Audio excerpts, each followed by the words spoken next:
والجنة أدخلنا الله وإياكم كتب الله لأهلها الخلود الأبدي فيها، وقد مر معنا مرارا وهذا من حسن القول الذي يكرر: إن من أهل الجنة لمن ينظر إلى وجه الله بكرة وعشية.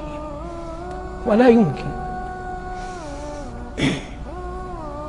أن تكون هناك عطية أرفع من أن يصل العبد بإيمانه وأعماله التي هي من رحمة الله إلى مقام يخلد فيه في الجنة ويمتع برؤية وجه الله بكرة وعشية.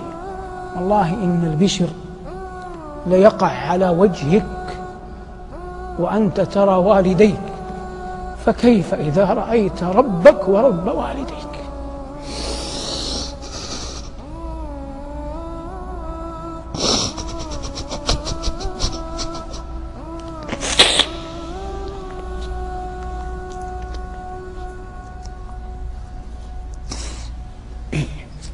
كلما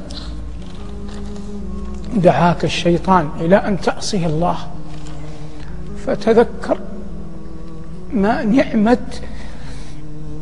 أن يجعلك الله ممن يمتع برؤيته، فإنك إذا تذكرت جلال الله وعظمته وجماله وكماله اشتاق قلبك إلى هذه النعمة.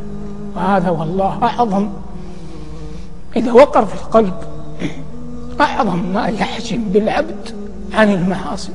قال الله عن أهل معصيته يبين نكاله لهم، قال: كلا إنهم عن ربهم يومئذ لمحجوبون، يمنعون يحجبون من رؤية وجه الله. فدل على أن أعظم النعيم رؤية وجه الله الكريم جل جلاله.